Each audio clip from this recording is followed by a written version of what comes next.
When you're fed up with fighting food and your body, join us here.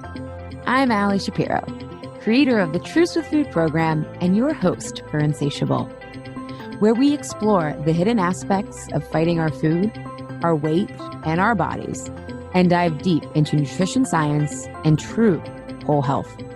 Fair warning, this is not your parents' health care. This is a big rebel yell to those who crave meaning, hunger for truth, and whose lust for life is truly insatiable. Believe me, freedom awaits.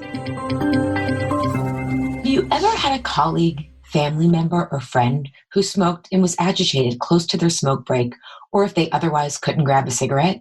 Or you may know someone who struggles with alcohol and has trouble resisting a or many drinks. Perhaps you have similar feelings, but they are directed towards cookies, chips, or other kind of carbs. We haven't labeled the staples of the American diet as an addictive substance for many reasons. On one hand, our agricultural policy and food production that revolves genetically altered crops that produce cheap carbohydrates represents a bigger lobby and more electoral votes than tobacco, whose powerful lobby allowed cigarettes to be marketed as a healthy way to relax and safe for years, including by doctors, despite widespread evidence to the contrary. In addition to not being regulated, the sugar industry gets an estimated $4 billion in annual subsidies, courtesy of U.S. taxpayers. On the other hand, lobbies and food politics aside, food addiction and consequences require a more nuanced approach than abstinence as is possible for cigarettes and alcohol. We die if we avoid food completely, and food is much more fundamentally woven into our culture and earliest memories than alcohol or cigarettes, which in all cultures are generally adulthood indulgences. Do you remember summers at the pool with Swedish fish, or warm, salty, soft pretzels from the snack shack, or holidays with grandma's amazing mac and cheese, or dad's famous mashed potatoes? Or, like me, Friday night Pizza Huts where you cashed in your book it reward for reading 5 books to a free personal pan pizza. Chances are, if you scan your memory, some of your best, warmest memories involve sugar, associating this ingredient with pleasure, celebration, ritual, and reward. And for the purposes of this season, by sugar, I mean what we think of as traditional sugar, like sodas, candies, cakes, and added sugar in processed foods, like salad dressing, breads, pretzels, and other salty carbs. On the flip side, your most difficult memories probably also involve sugar as a source of refuge. If, like me, after another day of being bullied and isolated from, quote, the cool kids at school, you found bagels in the fridge to eat and numb the pain of being othered. Or right before a spinal tap to see how far your cancer had spread, your parents took you to the pancake house to try and bring some sort of comfort during the scariest health scare you've ever had. And who can forget Snackwell's, a dieter's low-fat bonanza where we thought we could eat the whole box because it was low-fat, not realizing that all the sugar was making us hungrier and hungrier. Sugar has comforted most of us when we were isolated in the midst of chaos, or for many of my clients, it was a lift when being emotionally neglected. Food companies methodically and relentlessly advertise to make us trust sugar and let these processed foods into our lives in a way not only without a warning label like cigarettes, but actually in a way we now come to seek out. As a result, what was once only used in a way that we use spices today, a little dab will do ya, is now the staple of our collective diets. And while now it's recommended to limit sugar, food companies didn't create but can capitalize on our Puritan, Christian, and capitalistic narrative of sacrifice equals reward, to ignore the mind-body connection and the need for emotional intelligence and agility. Adding insult to injury, we as taxpayers are paying to make ourselves and the environment, which is degraded immensely with our monoculture agriculture focused on sugar, corn, soy, and wheat that will be processed into sugar, unwell. We're subsidizing ecological collapse and the resulting pandemics like coronavirus.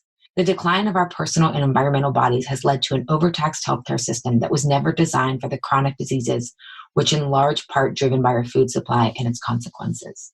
In this season 11 of Insatiable, we will look at how we as individuals and a collective can go to sugar rehab, physically and emotionally. We will explore how we arrived here, root causes of sugar addiction, if sugar is really addictive, and can we eat it moderately, and how we can move forward with sugar in its proper pace in our life, and what does that look like for you?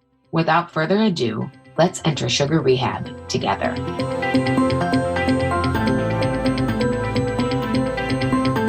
Welcome, everybody, to season 11 episode of Insatiable, How to Exercise to Prevent Sugar Cravings with Alisa Vitti.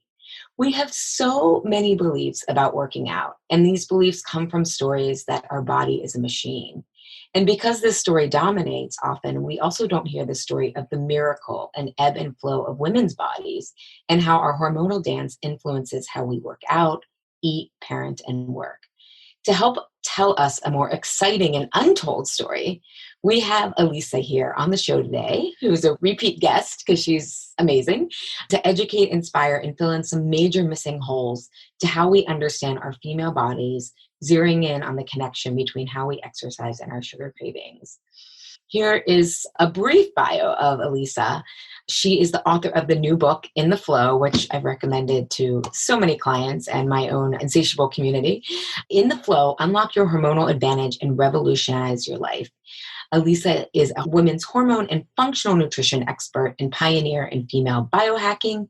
She is the best-selling author of Woman Code and creator of the Cycle Syncing Method, a female-centric diet and lifestyle program that leverages hormonal patterns for optimal health, fitness, and productivity.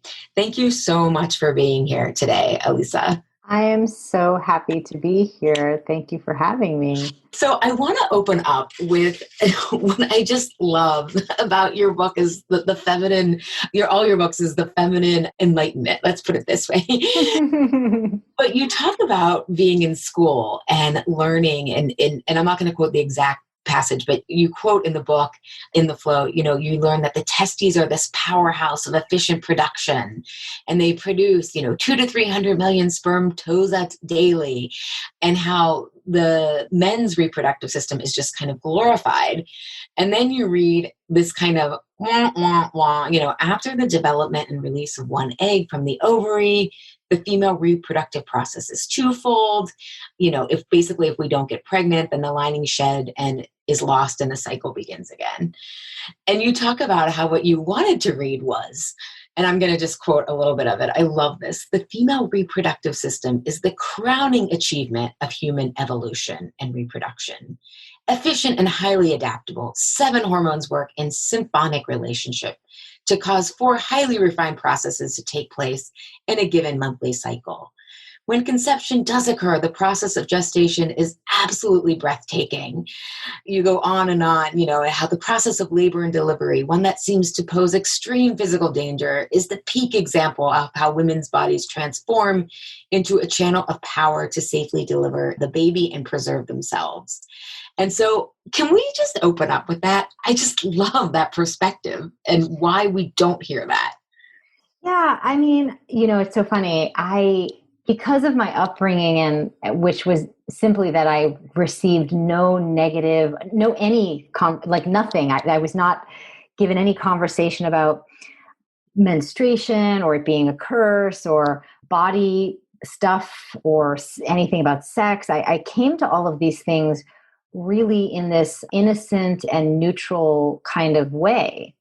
And I was also raised in an environment without sisters, with 2 brothers and a father who had a really positive relationship with his own mother. So I was sort of just in this environment where everybody was treated the same and expected to become self-confident, people, right? It was very, in a way, a very gender equal home environment that I was raised in.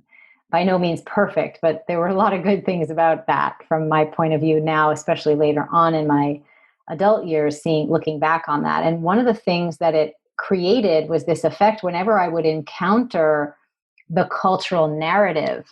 It was very jarring. I found it very strange and odd. Like, for example, everybody knows about the sex ed class, the first sex ed class I had in 6th grade where they talked about periods, and I had not heard a word about it until that moment and was awestruck at how extraordinary this was and how lucky I was that I was going to be the gender that got to have a period. And then I quickly scanning the room of my female co-students saw that they had a completely different reaction. And I found that really weird. Like, why are they reacting so negatively to this? Is extraordinary. Similarly, when I got to middle school and we were reading about reproduction, which, as I write in the flow, I was so excited to learn more about this thing I was already so excited about from 6th grade.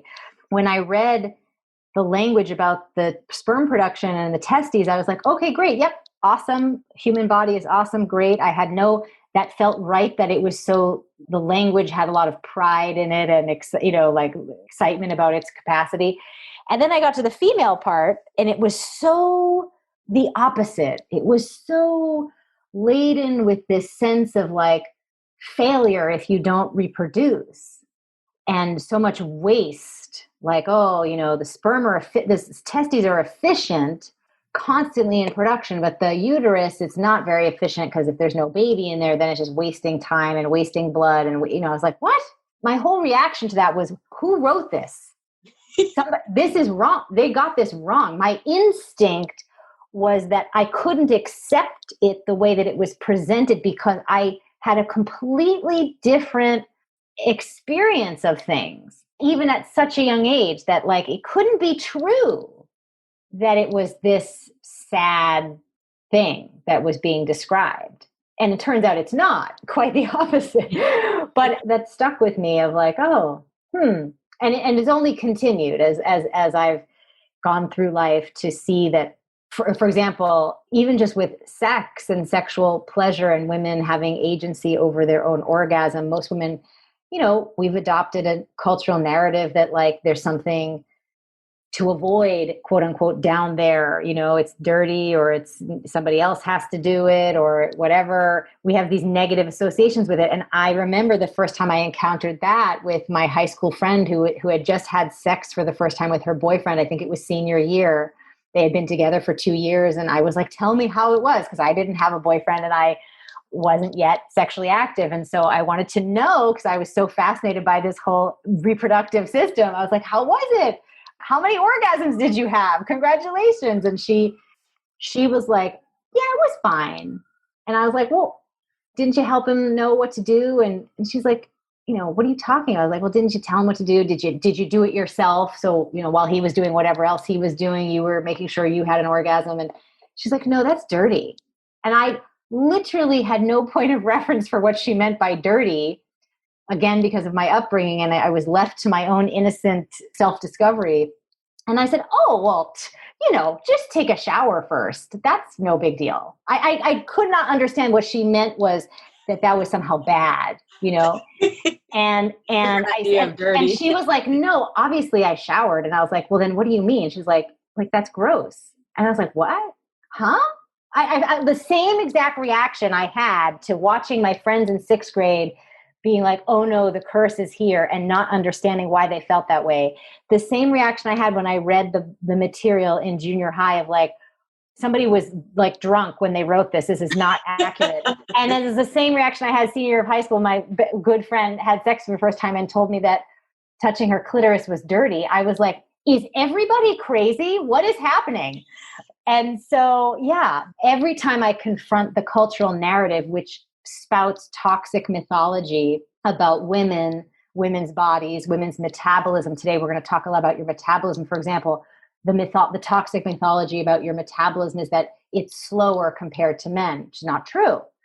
Every time I confront this in conversation with people or in academic literature or in the media, in articles, it's like a slap in the face, like, whoa, oh, no, we're getting this so wrong and it's hurting so many women and it's got to stop. Yeah, I think that's I interviewed Laura McGowan, and she is in her book, We Are the Luckiest, is about sobriety. And we were talking about the cultural myths around alcohol and how when you start to recognize how wrong the cultural norms and narratives are, it can be so isolating, can it? Because you're seeing the same thing as other people, but the meaning is so different. And it's like, you got to bring people along with you and kind of be that voice. And it can be exhausting and isolating doing that. I think I can appreciate how that maybe can be the case for people. I have never felt that way. I think maybe because I had started such a young age that this is not, I don't know anything else, but it's never felt isolating. It's felt like the basis upon which I am able to connect and form relationships and find community and share my gifts. And yeah, I have a different take on it for me, but I do appreciate that for some people, especially with the alcohol thing, that, that can feel socially isolating. But, I think it comes down to if you've been indoctrinated as a young woman, a young girl, to be a good girl, then, that's going to set you up for a lot of challenges. For example, good girls, let's take in the case of alcohol. Good girls, don't rock the boat. If the host offers you a glass of wine, you say, yes, thank you.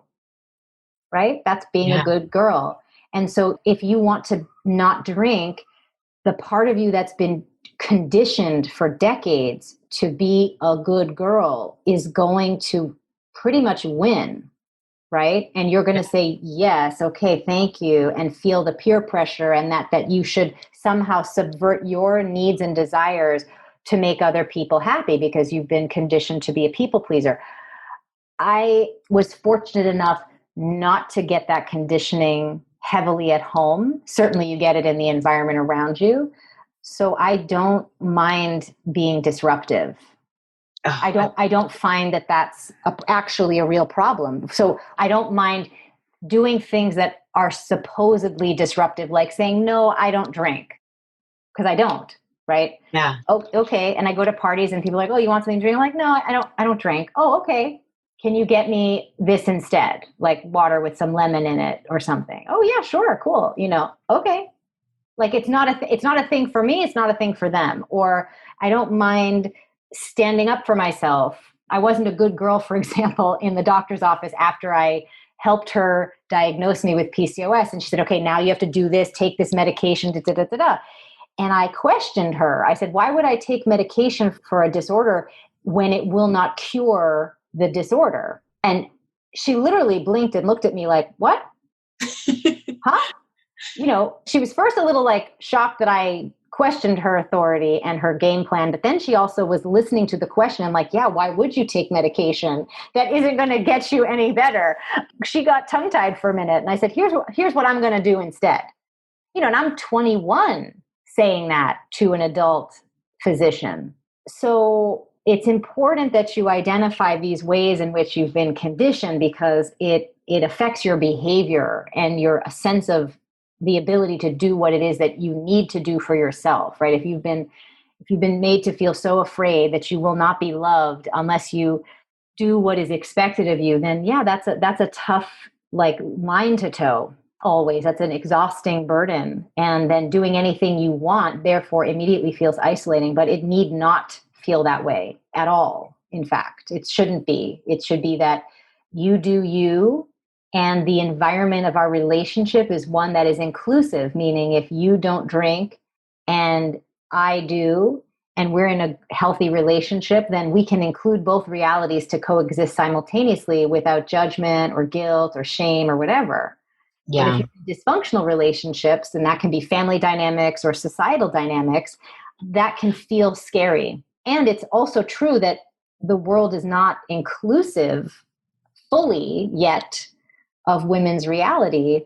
And we see that most potently when it comes down to our biological rhythms, which is one of the reasons why I wrote this new book, In the Flow, because why is it that almost 50% of women are struggling with hormonal issues, weight struggles, blood sugar issues compared to men? Well, it's because, first of all, we haven't been told about our second biological clock.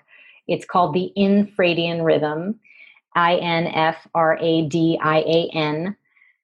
And then anything that you're doing that is being researched on men, like high intensity interval training is the gold standard, or intermittent fasting is the gold standard, and then you apply it to your infradian biological rhythm, will disrupt your body and cause you to have things you don't want to happen, like gaining weight or having anxiety or having brain fog or having disrupted periods and fertility and so on and so on.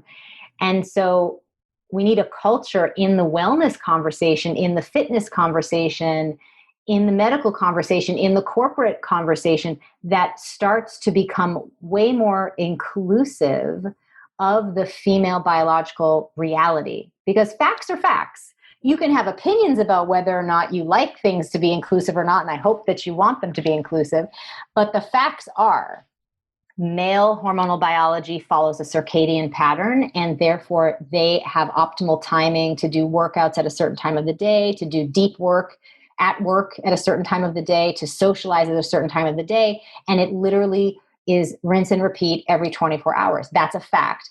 The other fact is that women are not tiny men, and they have a 28-day infradian cycle that requires them to pick the timing to eat certain things at certain times like men, but just for their infradian rhythm instead of circadian, to work out at certain times at the right way across the cycle, to do projects in optimal timing for them across the cycle. And both of those things can be true and must be, they must both be given space in a healthy societal relationship. Just like the friend who wants to drink and one friend who doesn't, those things should both be able to coexist, equally valid. And in our culture, we need to have the male experience of biological reality and the female one be included in our cultural narrative so that women can stop having all this imbalance, these unnecessary disorders of their hormones, and to start to thrive in their lives. I love that. And how did you figure out about this infradian clock? Because most of us, if our eating, our workouts, our daily or weekly schedule is on that 24-hour clock, which, to what you said, is really centered around men's hormones. Yeah, it's hurting you. It's hurting you to live a circadian life exclusively. Now, how did I figure this out? Well, that's the story of how I ended up writing the second, book, which is essentially that I was really excited about 5 years ago seeing something that was historic taking place in the media. Millennials were starting to post pictures of themselves free bleeding on Instagram, bleeding through their pants, bleeding onto their beds, running marathons without any sanitary products, menstrual products. And I thought, here we go, finally, we're going to normalize women's biology, because these young millennials are like, this is ridiculous that this is a taboo. This is my body. This is what happens. I was so impressed with their forthrightness. And I said, this is the watershed moment.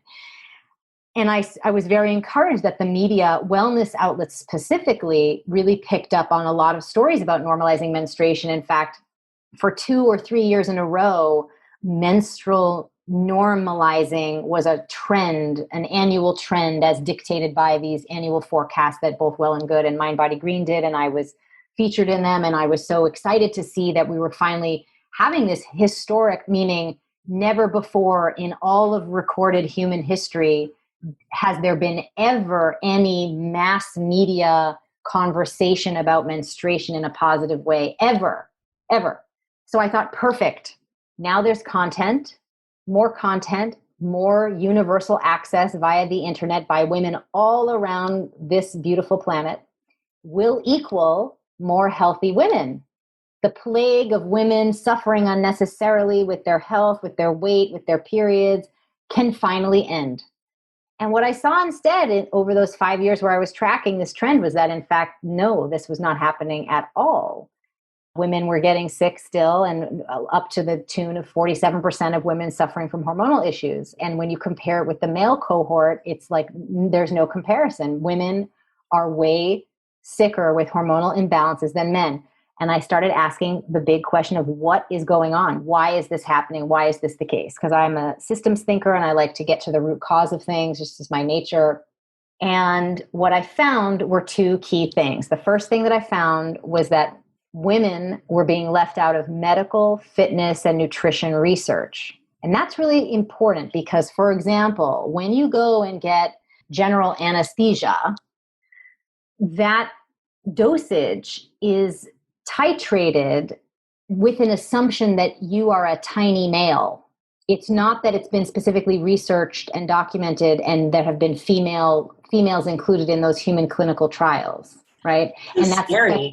And that's true. Yeah. Powerful. And it's true across the board in drugs and everything. And it's such a problem that in 1996, the National Institute of Health put out a public request that women in their reproductive years be included in human clinical trials. As of 2016, the status report showed that progress has been extremely slim. So in 20 years, almost no new research has been done with women in human clinical trials. So that means anytime, and they know how much of a liability that is, and they're really working hard in the medical establishment to figure out how to fix that. In the fitness and nutrition section, where it's not like, let's say as life critical as the medical environment and complex to do the research, the fact that this gender gap in research still exists is really, really problematic for me, because women are reading all these stories about, the latest study shows that intermittent fasting for 18 hours a day is going to confer all of these enormous benefits on your health. It's going to reduce your weight, improve your cognitive health, protect your brain from dementia. It's going to improve insulin sensitivity. It's going to increase cellular autophagy. It's the golden standard now of living a healthy life. Well, that research has not been done on you. That's been done on men and postmenopausal women. And I dug up some really interesting research that I put in the book about how, in fact, it's really dangerous that we're not having more transparency in these articles that says, hey, full disclosure, this study that shows this has only been done on this cohort. So if you're not part of that cohort, you should proceed with extreme caution, because we don't know how it's going to affect you. But instead, we get the conversation that this is good for you, and this is good for you, and that's good for you. All the while, all of that research and all of those studies have been done only on men. And then we look at the fact that women are way sicker and more symptomatic reproductively than men, hormonally speaking. And no wonder why.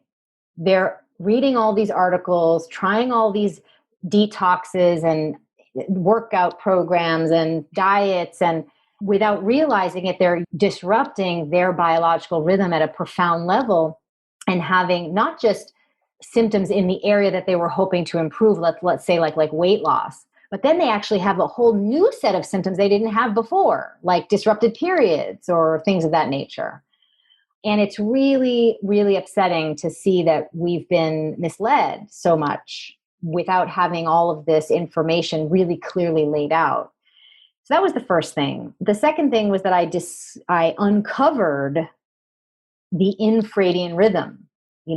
I am really proud to say that this book, In the Flow, is the first book to write about the infradian rhythm.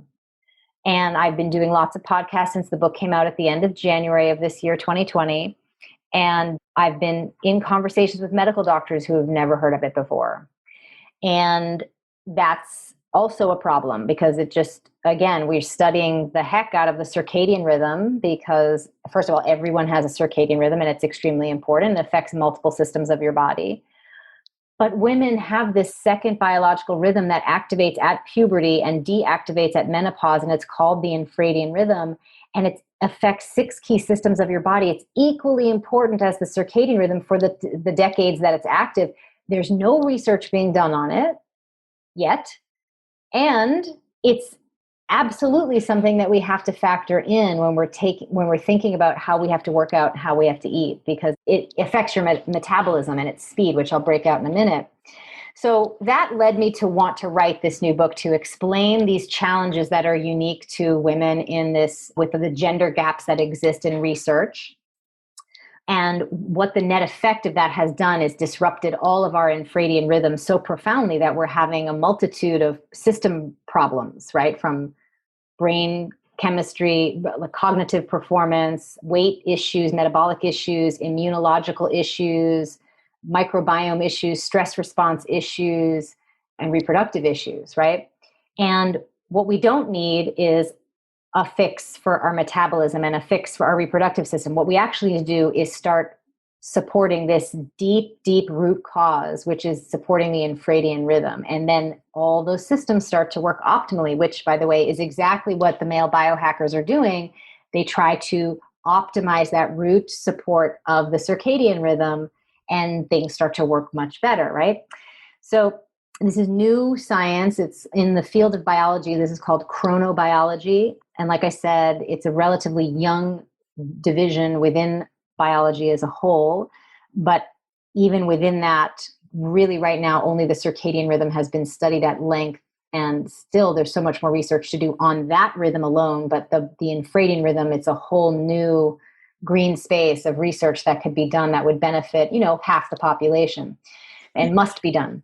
So in the book, I not only wanted to sort of share about these findings and explain why so many women are struggling but I also wanted to give the solution, a revolutionary solution for the first time for women to really be able to get it right instead of throwing spaghetti at the wall and hoping this workout will give you the results you want, or this diet will finally be the one that helps you lose those 10 pounds, or this detox, or what, instead of playing this unending guessing game of disappointment and money wasted and time wasted, here is the exact biologically based system that will allow you to eat and exercise according to what is actually happening in your body to optimize its performance.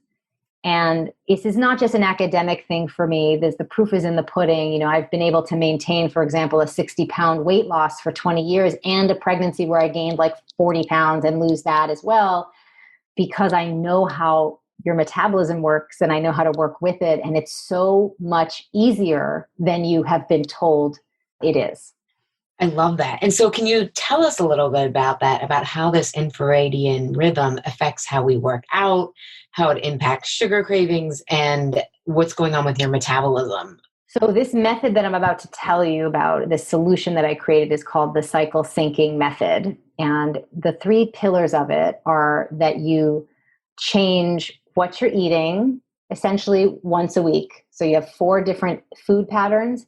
You change how you're working out 4 times throughout the month, and you focus on different tasks 4 different ways over the month to align with the changes that the infradian rhythm creates in your metabolism, in your stress response system, and in your brain chemistry, right? You go with the flow. And this is what men do, by the way. Let me just give you a little comparison here so that you know that it's a safe idea for you to try, because I know you've been conditioned to ignore your biology on a fundamental level. So men, for example, they know they wake up with a lot of testosterone and cortisol. Sometimes they can see it in the form of an erection if they've gotten a good night's sleep, but they also feel the urge to move their bodies. Men optimally like to work out first thing in the morning, and that actually optimizes their performance cognitively for the rest of the day. So for men to take advantage of that testosterone when they wake up, to wake up early, to work out early, and to do as much of their deep work as early on in the day as they can, allows them to take advantage of their circadian biological rhythm. And then later in the afternoon, when they fall off the testosterone and cortisol cliff around 3:00, they either use some biohack like nootropics or upgraded coffee to extend their energy and cognitive focus and stamina, or they start to socialize, which is where corporate culture and happy hour come from. It comes from this male hormonal pattern. So men have been doing this for centuries, and it's a very good practice because it allows you to get optimal results in the most efficient timing that you do have based on your biological mandates. So what I am suggesting that you do as a woman is understand what your biological patterns are and then just start to work with them. And so you have this infradian rhythm. You don't experience it in the course of a day. You experience it over the course of a month. And as I said, the monthly cycle, but it goes way beyond your period. It goes from your brain to your immune system, to your metabolism, your stress response system, your microbiome, and your reproductive system. So by optimizing your infradian rhythm and supporting it with the right diet, the right workouts, and the right work, like men do, you're going to start to have optimal performance in your brain, your immune system, your microbiome, your metabolism, your stress response system, and your reproductive system. So by doing one simple and elegant thing, everything else starts to work the way that it should. And that's how nature has designed itself to be a very efficient and elegant system, not one that requires one solution for your metabolism, one solution for your reproductive system, one solution for your microbiome. No, nature would never have designed a system that is so inefficient. It's more about going down to this very deep cause, which is deep root function, which is the infradian biological clock, which you've never known about. And so you've been by accident disrupting it for many, many years and having all the fallout from all those systems of the body. So the infradian rhythm, how it affects your metabolism across your cycle. Let's first establish that you have 4 phases to your cycle: the follicular phase, the ovulatory phase, the luteal phase, and the bleeding phase. These 4 phases have unique hormonal ratios associated with each one. Some have low estrogen, some have high estrogen, some have estrogen and progesterone. And so and some have low estrogen and progesterone. And depending on which of these 4 phases, it's going to affect your metabolism, your stress response system, your immune system, all of those systems I keep mentioning. It has an impact on those systems of the body, a positive one, if you support it. If you don't support it, it will have a negative impact, right? Which is what's happening to all of us today because we're not supporting it. We didn't even know we needed to support it. And we've been having all these negative effects with our metabolism. So let's talk about the metabolism piece to start. In the first half of your cycle, which is the follicular and ovulatory phases of your cycle, your metabolism is slightly slower compared to yourself within the month, okay? Because in the second half, it's slightly faster, the luteal and menstrual phases, the luteal and bleeding week. So relative to yourself, the first half is a slower metabolic rate and the second half is a faster one. What that means practically is that in the follicular and ovulatory phases, you can and should and will feel comfortable eating fewer calories. And that is good. That will optimize your metabolic response. You will store fat as fuel. You will not disrupt blood sugar levels. It will work really well for you. In the second half, if you try to be a good girl, like you've been told to restrict calories every single day and work out hard really every single day, if you try to do that in the second half, when your metabolism has sped up and you legitimately need the documented 247 more calories per day during this phase, is not just it's sped up, how many more calories you need. They've actually, they have studied. So you need almost 300 more calories a day in the second half of your cycle. When you eat that way and you eat more blood sugar stabilizing carbohydrates, complex carbohydrates, and you eat more calories overall, you're going to keep your blood sugar stable. You're going to burn stored fat as fuel, and you're going to optimize your weight, right? This is one of the critical keys to the kingdom in your reproductive years when it comes to having a healthy metabolism and a healthy weight effortlessly. Right? It is not about deprivation and restriction at all. It's about looking at the facts. The facts of your metabolism are 2 weeks out of the month, it's slightly slower. You can and should eat less. 2 weeks out of the month, it's slightly faster. You can and must eat more. And when you do that, everything works really well and you will effortlessly maintain healthy weight. I want to also dip into the stress response piece because it affects how we work out and your overall weight. In the first half of your cycle, your resting cortisol levels are slightly lower, again, relative to yourself. In the second half, the luteal and the menstrual phases, resting cortisol is slightly higher relative to the first half of the cycle. What this means is that in the first half of the month, when resting cortisol is lower and when your resting metabolism is lower, you can and should, in order to optimize using stored fat as fuel and keeping blood sugar stable, you want to do higher intensity workouts with a cardio component like HIIT workouts and any cycling, cardio stuff, right? Running. In the second half, once you cross ovulation, you must not do HIIT workouts or cardio because resting cortisol is higher and you will burn through your adrenal reserve faster because you're already producing more cortisol even at rest, which means then that your body will start to produce more cortisol, disrupt blood sugar, and program your body to store any fuel that you have as fat.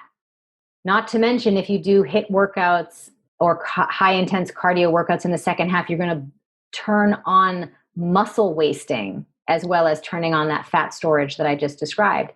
So once again, that you look at the science of what is so in your cycle, in your life, in your metabolism being affected by this infradian biological clock, eating the same way every day and working out the same way at the same time every day makes no sense, is illogical, and is bad for you.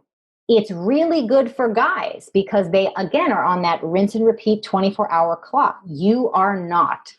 You are not a tiny male. You are not a smaller version of a male with a weaker metabolism that needs constant restriction and killing yourself at the gym. You have an extraordinary infradian biological rhythm. You have a powerful and highly efficient metabolism because you have been encoded with the blueprints to reproduce tiny human beings, whether you choose to do that or not. Nature gave you the much more efficient metabolism and the much more efficient stress response. And so you have to understand how it works and then work with it. And that's what the cycle syncing method will help you do. In chapter 4 of the book, there's a chart just for the food. Chapter 5 of the book, there's a chart just for the workouts.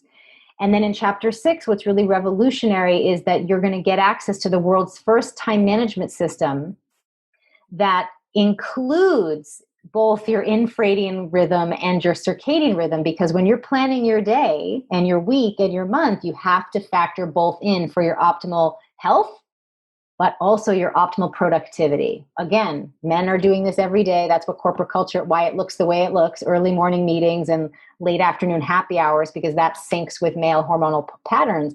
You need to be able to do the same for yourself. And so I built a planner for myself that I've shared with everybody in the book that allows you to do that. So those are the 3 pillars of the cycle syncing method: eating, exercising, and planning your work in ways that are in alignment with that infradian shift.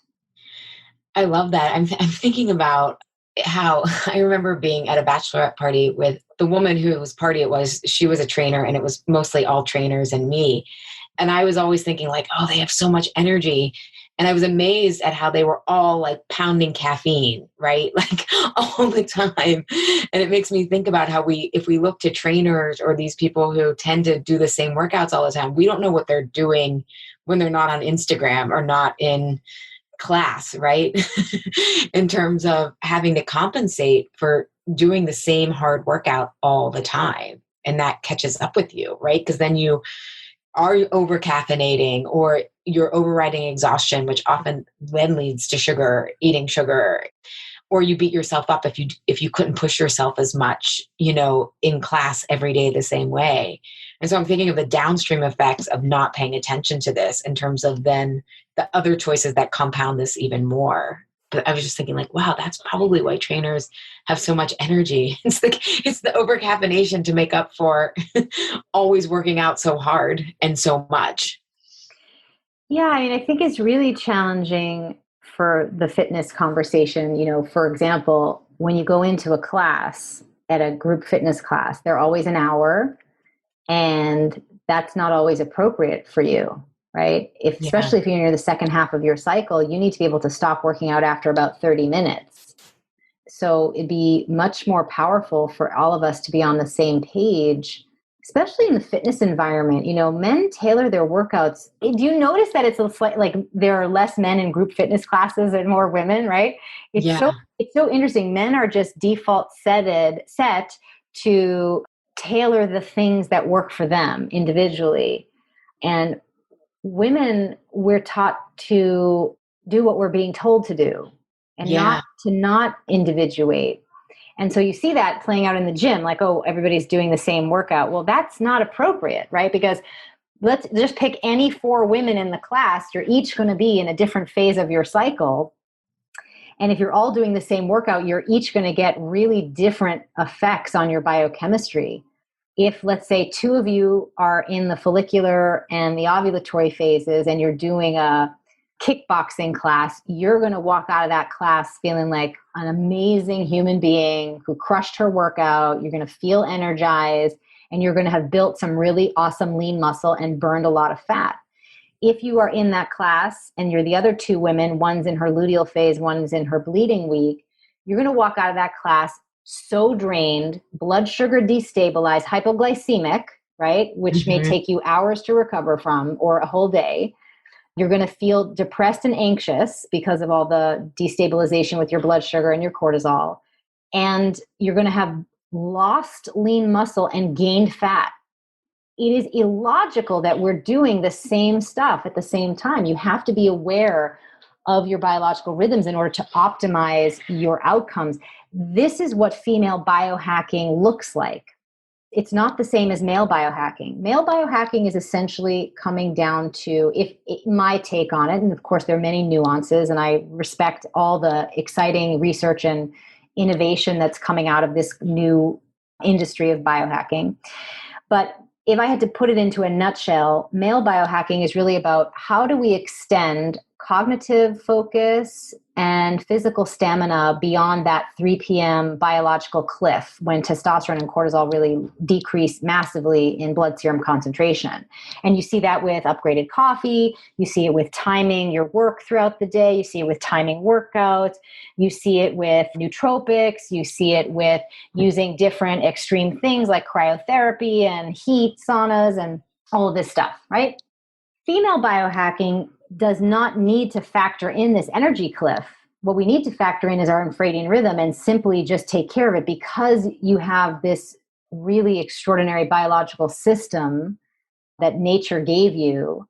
You don't have to do much to get a lot of results. Your baseline is supposed to be super stable mental focus, super stable energy, super stable metabolism, super strong immune system, super balanced stress response, healthy, vigorous sexual desire and response, and healthy reproductive system and abundant fertility. That's how you've been designed. If you're not experiencing those things, it's not because you need to take nootropics or put things in your coffee. It's because you're eating, exercising, and working in a way that's disrupting your infradian rhythm, and you're going to feel compounded effects in all of these systems of your body. We just need to do things differently. We have different biological realities, and they're both wonderful and equally valuable. And we just have to learn to take care of ourselves differently. We have to break free from this, which really came out of this gender gap in the medical research, the assumption that, well, since we don't want to do research on women, let's just assume that they're smaller versions of men. Right. And that has had an enormous trickle down effect in our society, our cultural narrative, and our own personal psychology. We literally assume that we should just do what the guys are doing. Like how many of us have heard of these power morning rituals? Wake up at 5 a.m., do a big workout, do your deep work early in the day. Well, in fact, that's terrible for women because depending on people ask me in interviews on magazines all the time, what's your morning routine? I said, it depends on where I am in my infradian rhythm. I have 4 different morning routines.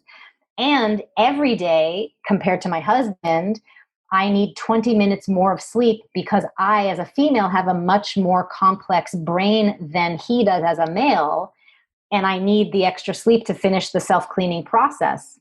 So I would be doing myself a huge disservice by comparing myself and my life planning compared to men, because if I woke up at the same time as my husband, he would be cognitively at an advantage the entire day, and I would be disadvantaged because I didn't finish the self-cleaning process my brain needs to perform optimally, right? You see? So these little things that we just make these assumptions like, oh, I should be able to get up at the same time as the men in my life, whether you're in a heterosexual relationship or not, or I should be able to do the same workout that the guys are doing, or I should be able to do da-da-da-da-da. All of that is an assumption that you've been conditioned to believe because of this trickle-down effect of leaving women out of medical research. And it is costing you so much in your health and in your life. Yeah. And I just want to suggest for people out there, starting with, definitely get the book and start with the nutrition or exercise changes. Because if you're in a traditional work environment, it's so helpful to experience the benefits and the results with something that you can control more easily. And then you can, ripple out into how you work and that kind of stuff. Because sometimes it can be harder. Because one thing I did feel after reading your book was like, we can definitely choose to live according to this infrared rhythm, but the world is not set up for that yet. And so it does require, the word ruckus comes to mind. You do have to, I don't know, I think especially about the productivity and all that kind of stuff, it can be harder if you're working in a corporate culture or something like that. But I think it's so important for people. Like I was telling you before we started, I recommended your book to one of my clients, and she decreased the intensity of her workouts. And she's like, I lost 3 pounds. And so it's like, now that she has that realization and wow, then it can be easier to then have the confidence to then adapt to the work as well and change it according to your point, the different routines in the morning or the way that we eat. So I mean, listen, it becomes a fun game, and don't get overwhelmed. We often can feel like, oh no, I have to change everything. When you start using the cycle syncing method, the first thing you want to start with is pick one. Change your workouts or change your food. Follow the chart. There's recipes and meal plans in the back of the book. You can also make it much easier for yourself and join us at the cyclesyncingmembership.com, where you can be part of a humongous community of women who have seen the light about their infradian rhythm and are doing this and getting all the support tools together. So you'll get recipes, grocery lists, meal plans for each phase of your cycle. You get workout videos for each phase of your cycle. You get all the support around your time management. And then, of course, you get ongoing classes with me where I'm helping you address this issue that you just brought up, which is, what if the things that are good for me don't jive with the circadian world, essentially, right? What if my boss wants me to do a project on deadline and it's not in my optimal phase or something to that effect? Well, there's ways to work with that don't drain you if you know how to navigate both the circadian and the infradian, which is what that whole time management planner is all about. Because it isn't about isolating yourself and abandoning the world around you. Not at all. I live in the world. I function within the world. I run a company. I have a husband. Totally no problem. You live in both the circadian and the infradian, and you just have to learn. It's just building a new skill of how to learn it. But I don't want you to assume that it's one or the other. It's not. It's both. But what you have been doing is one or the other. You've just been doing the circadian. But that's not the solution, is not to drop the circadian and only live in the infradian. The solution is to do both, because both are happening inside of your body. And there's a very straightforward way to take care of all of this. And that's what I've outlined in the book. But don't bite off more than you can chew. Start with one thing and build your confidence and start to see, like you were saying, one of your clients lost weight for the first time effortlessly by working out less and doing it at the right timing. Well, that's what can happen, not just with your weight. It can happen with your PMS symptoms. Those can start to evaporate really quickly. It can start to happen with the fact that you are getting things done that you've been putting off on your to-do list. All of a sudden, you're going to have more and more energy freed up from not being under the rock of infradian disruption. And you're going to start to be more efficient, more productive, more creative. It's a wonderful new way to live, and not just take care of our weight and our health. That's not the destination, weight management. And I'm somebody who's been obese. So, for me, that's still not the destination in my life of having the perfect weight. That's the foundation, right? Having your health working for you is your foundation, off of which you springboard into creating the life that you want and using your talents to help the world around you. That's why we're here, not to have the perfect pant size. I mean, that's a whole other piece of mythology I think is really toxic for women. Your destination in life is not to look perfect. Yeah. You're like a unique snowflake. You hit the jackpot of the genetic Russian roulette, the sperm and the egg that created you. Out of the infinite statistical analysis of that is pretty extraordinary. You're here, you have this one wild and precious life.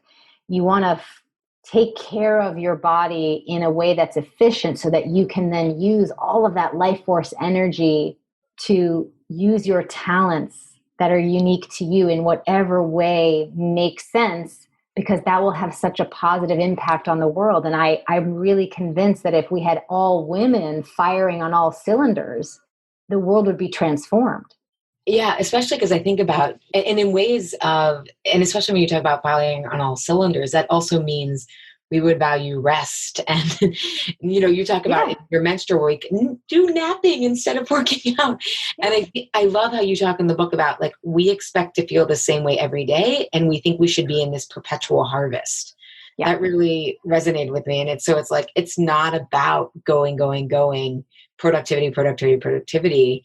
It's understanding, I think, and this is why I love your take on things, is like when you really understand how you're built, I just think there's this increased awe for your body and everything that's happening and how elegant it is, which is it just puts you in awe of your body rather than thinking it's just about a size or something like that. Well, or feeling like it's a fight. Yeah, or yeah. like your body's always betraying you or working against you or what's wrong with it, that it won't be the size you want or whatever. When you get the correct information about who you are, biologically speaking, biochemically speaking, biological, rhythmically speaking, totally changes your opinion of yourself. It totally changes the relationship you have to your body, and it totally changes your life. Period, pun intended. Yeah. And imagine if you had been given this information right before you got your first period, that you were going to have this incredible biological rhythm that gets activated, a second biological clock unique to women that imparts tremendous gifts metabolically, immunologically. There's so much we didn't go into today that's in the book, brain wise, and that it's unique to you and you only have access to it for about 4 decades. It stops at menopause, and it's a privilege. How you would have felt about yourself during those pubescent years, that would have affected the entire trajectory of your life.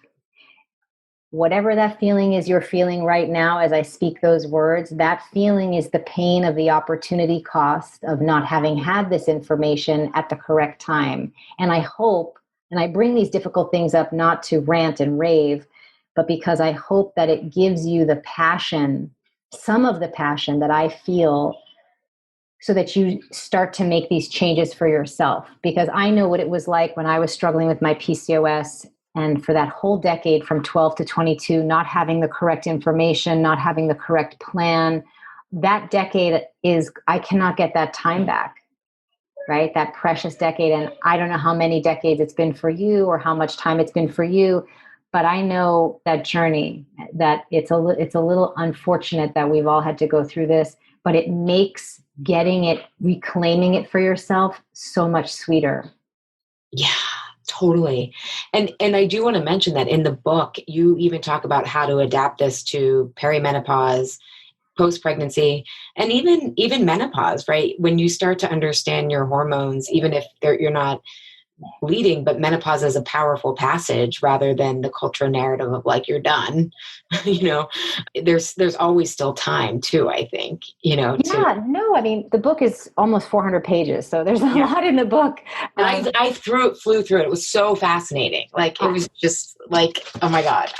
Women are really responding in a similar way, that it's like you feel sponge-like when you encounter this information, because it's the thing you've needed but didn't know you were missing, kind of a feeling. Mm-hmm. So you just have this voracious excitement about learning about it.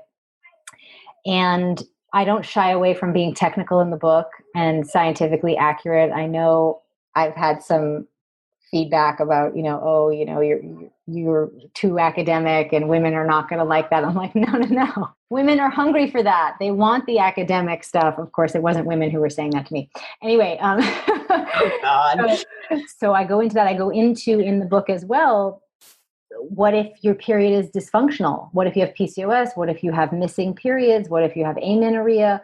What if you're on the pill? How does this impact your ability to access your infradian rhythm? What does it mean? There's a whole biohacking toolkit in there that helps talk through all those issues. So no stone is left unturned. Every question is answered. And the whole plan, chart by chart by chart, everything is laid out so that it is goof-proof for you to really start finally taking care of yourself in a way that's going to really change things for you, the ways that you've always hoped other things would have, but could never have been possible because they were based on a different biological reality. Yeah. And you even get into parenting too, which we didn't get into, but how you can use your cycle to, and how you parent as well. So it's not just work, it's like every area of life. And again, to kind of tie it back to sugar cravings, it's like we often want to reward ourselves when we're making things harder than they need to be with sugar, or we get so exhausted from our workouts, or we don't nap. So during our period and we push through with workouts, and then we need sugar for energy. But I feel like your plan is so elegant and can so help people feel safe in feeling different and using each phase for what it is designed to do, and firing on all cylinders, as you said. So thank you so much for this. It's a health book, but it's an important contribution to feminism as well, right? Well, thank you for saying that. What can I say? I love, through the lens of what I've studied as for female biology, it's hard not to be awestruck and be in love with all things female. And if anything, this book is like my love letter to your body. And hopefully that love letter to your body will help you finally make peace with her and be in love with her too, because that's what you deserve. I love that. I think that's a beautiful note to end on. Thank you for having me. Yeah, thank you, Alisa. And we will have links to your site and the book and all that stuff. And is there anywhere else where you'd like people to find you? I know you also have a very great Instagram account as well. Yeah, you can find the Instagram account at Flow Living, or my personal one is at alisa.vitti. If you want all the free, amazing gifts that come with the book, go to intheflowbook.com and download those there. And if you need any help with your hormones at all, go to flowliving.com for our programs, our one-on-one coaching, our spectacular female biohacking supplements. And if you need the cycle syncing app, that's myflowtracker.com. That will really help you start to really understand which phase you're in and what to do when.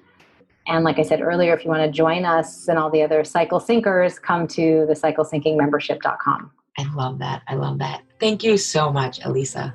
Thanks for having me. Thank you, Health Rebels, for tuning in today. Have a reaction, question, or want the transcript from today's episode? Find me at alishapiro.com. I'd love if you leave a review on Apple Podcast and tell your friends and family about Insatiable. It helps us grow our community and share a new way of approaching health in our bodies. Thanks for engaging in a different kind of conversation. And remember, always, your body truths are unique, profound, real, and liberating.